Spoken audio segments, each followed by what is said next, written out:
Hello, everybody, and today we are doing this wonderful chapter, the 51st chapter, the Emperor Charles V, from this wonderful book, A Short History of the World by H.G. Wells. My name is V. Kumar, and we are from NRK Academy. So let's begin. The Emperor Charles V.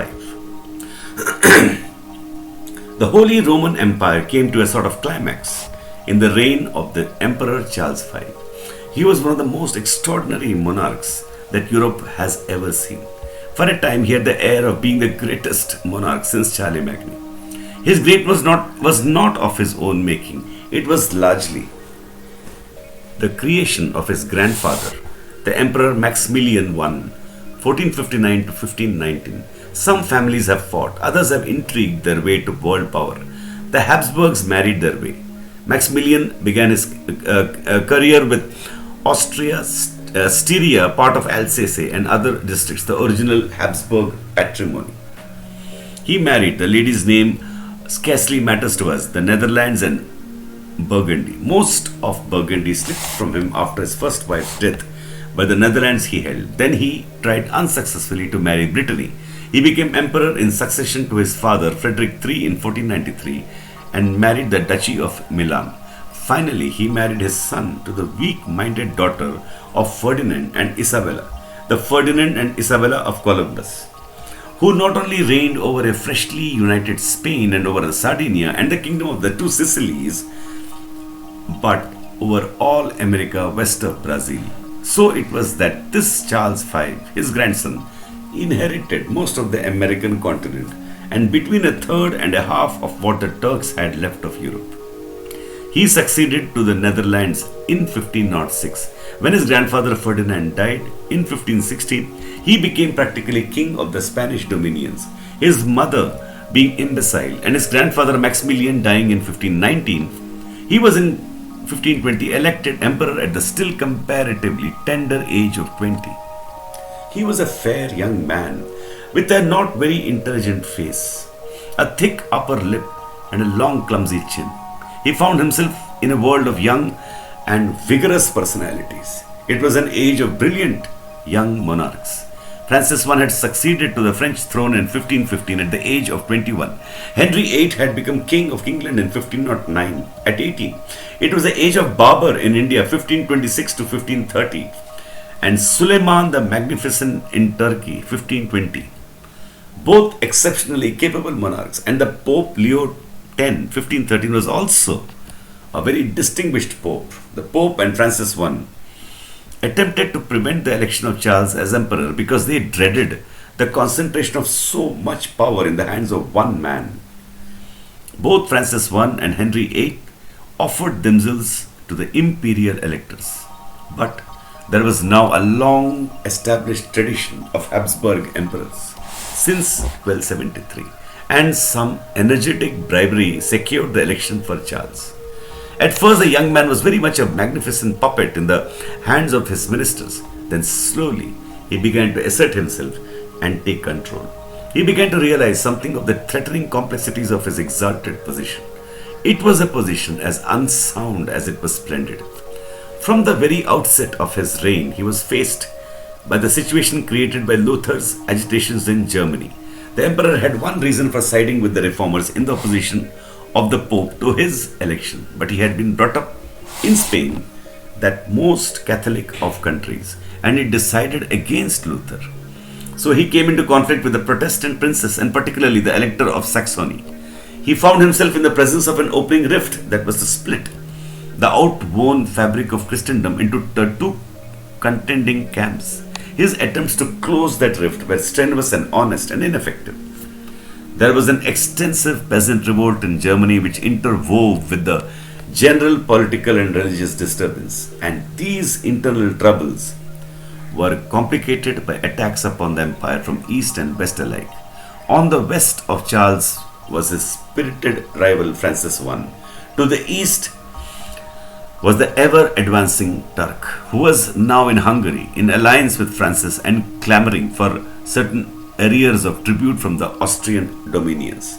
Charles had the money and army of Spain at his disposal, but it was extremely difficult to get any effective support in money from Germany.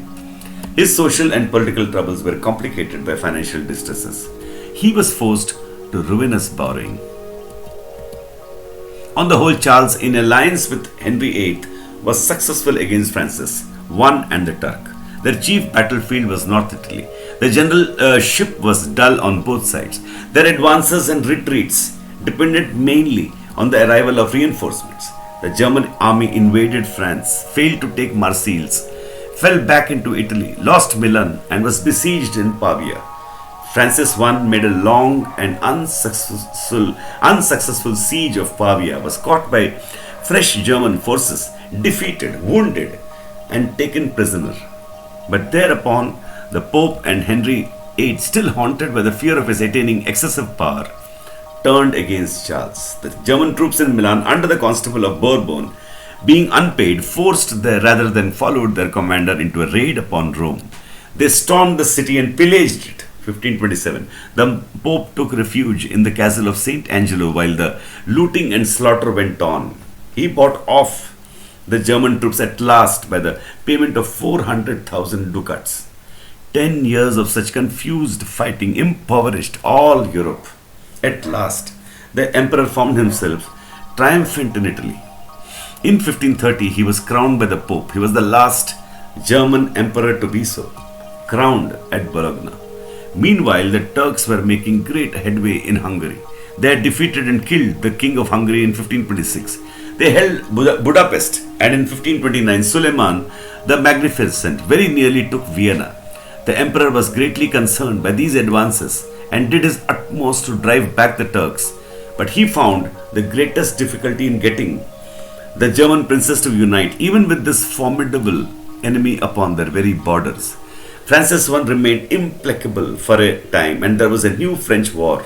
But in 1538, Charles won his rival over to a more friendly attitude after ravaging the south of France. Francis and Charles then formed an alliance against the Turk. But the Protestant princes, the German princes who were resolved to break away from Rome, had formed a league, the Schmalkaldic League, against the emperor, and in the place of a great campaign to recover Hungary for Christendom, Charles had to turn his mind to the gathering internal struggle in Germany. Of that struggle, he saw only the opening war. It was a struggle, a sanguinary, irrational bickering of princes for ascendancy, now flaming into war and destruction, now sinking back to intrigues and diplomacies. It was a snake's sack of princely policies that was to go on writhing incurably right into the 19th century and to waste and desolate Central Europe again and again.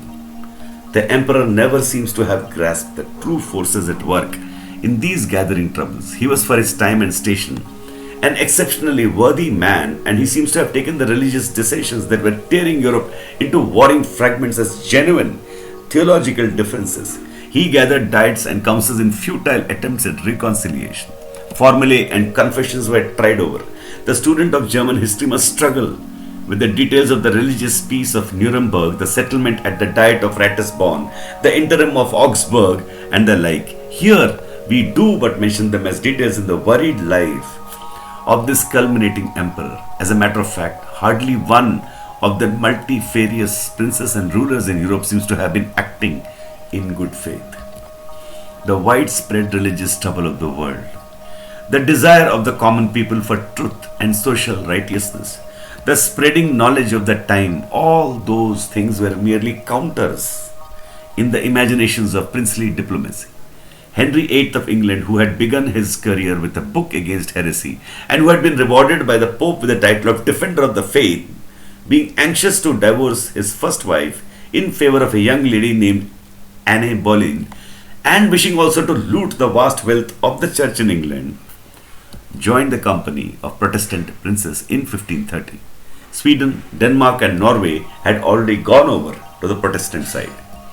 The German religious war began in 1546, a few months after the death of Martin Luther. We need not trouble about the incidents of the campaign. The Protestant Saxon army was badly beaten at Loschau by something very like a breach of faith. Philip of Hesse, the emperor's chief remaining antagonist, was caught and imprisoned, and the Turks were bought off by the promise of an annual tribute. In 1547, to the great relief of the Emperor, Francis I died. So by 1547, Charles got a kind of resettlement and made his last efforts to effect peace where there was no peace. In 1552, all Germany was at war again. Only a precipitate flight from Innsbruck saved Charles from capture, and in 1552, with the Treaty of Passau, came another unstable equilibrium. Such is the brief outline of the politics of the empire for 32 years. It is interesting to note how entirely the European mind was concentrated upon the struggle for European ascendancy. Neither Turks, French, English, nor Germans had yet discovered any political interest in the great continent of America, nor any significance in the new sea routes to Asia. Great things were happening in America. Cortes, with a mere handful of men, had conquered the great Neolithic empire of Mexico for Spain. Pizarro had crossed the Isthmus of Panama, 1530, and subjugated another wonderland, Peru.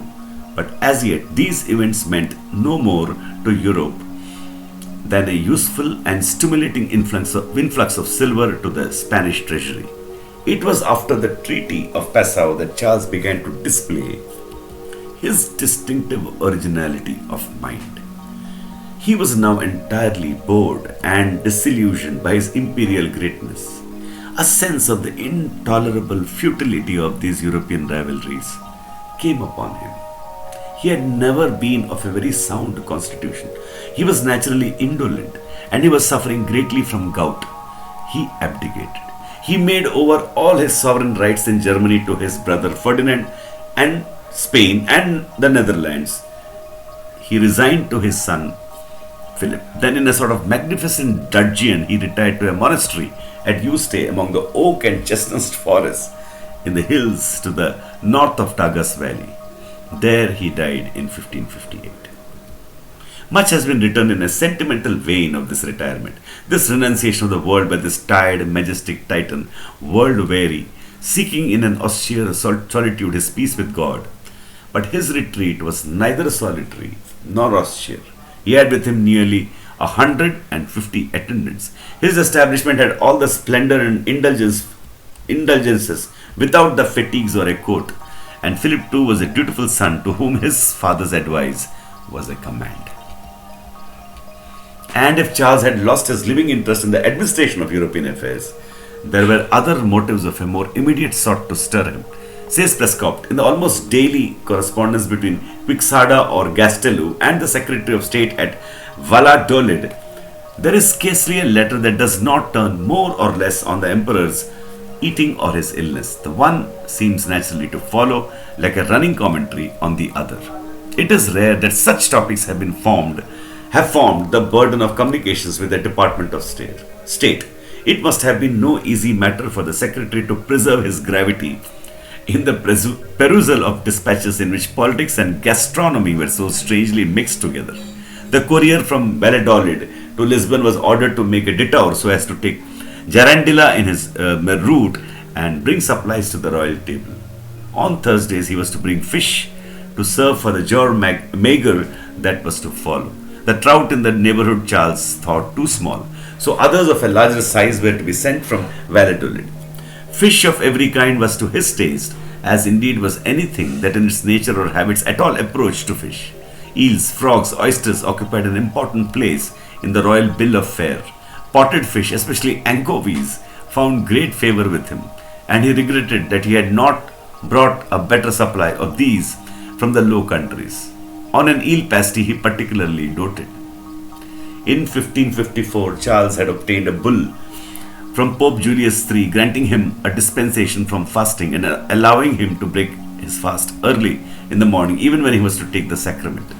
Eating and doctoring, it was a return to elemental things. He had never acquired the habit of reading, but he would be read aloud to at meals after the fashion of Charlemagne, and would make what one narrator describes as a sweet and heavenly commentary.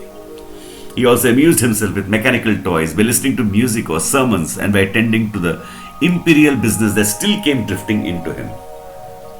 The death of the empress to whom he was greatly attached, had turned his mind towards religion, which in his case took a punctilious and ceremonial form. Every Friday in Lent, he scourged himself with the rest of the monks with such goodwill as to draw blood. These exercises and the gout released a bigotry in Charles that had hitherto been restrained by considerations of policy. The appearance of Protestant teaching close at hand in Valladolid roused him to fury. Tell the Grand Inquisitor and his council from me to be at their posts and to lay the axe at the root of the evil before it spreads further. He expressed a doubt whether it would not be well, in so black an affair, to dispense with the ordinary course of justice and to show no mercy, lest the criminal, if pardoned, should have the opportunity of repeating his crime. He recommended, as an example, his own mode or proceeding in the Netherlands, where all who remained obstinate in their errors were burned alive, and those who were admitted to penitence were beheaded. And almost symbolical of his place and role in history was his preoccupation with funerals. He seems to have had an intuition that something great was dead in Europe and sorely needed burial, that there was a need to write finis overdue. He not only attended every actual funeral that was celebrated at Yuste, but he had services conducted for the absent dead. He held a funeral service in memory of his wife on the anniversary of her death. And finally, he celebrated his own obsequies. The chapel was hung with black, and the blaze of hundreds of waxlights was scarcely sufficient to dispel the darkness. The brethren in their conventual dress and all the emperor's household clad in deep mourning gathered round a huge catafalque, shrouded also in black, which had been raised in the center of the chapel. The service for the burial of the dead was then performed, and amidst the dismal wail of the monks, the prayers ascended for the departed spirit, that it might be received into the mansions of the blessed. The sorrowful attendants were melted to tears as the image of their master's death was presented to their minds, or they were touched, it may be, with compassion by this pitiable display of weakness.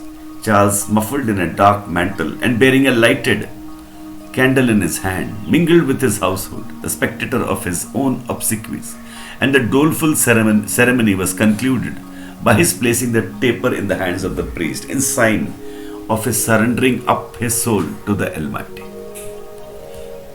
Within 2 months of this masquerade, he was dead, and the brief greatness of the Holy Roman Empire died with him. His realm was already divided between his brother and his son. The Holy Roman Empire struggled on, indeed, to the days of Napoleon I, but as an invalid and dying thing. To this day, its unburied tradition still poisons the political air. And that is such a beautiful chapter. We'll go for the 52nd chapter in the next video, the age of political experiments, of grand monarchy and parliaments and republicans in Europe. So this is obviously a very interesting and modern chapter. Thank you so much.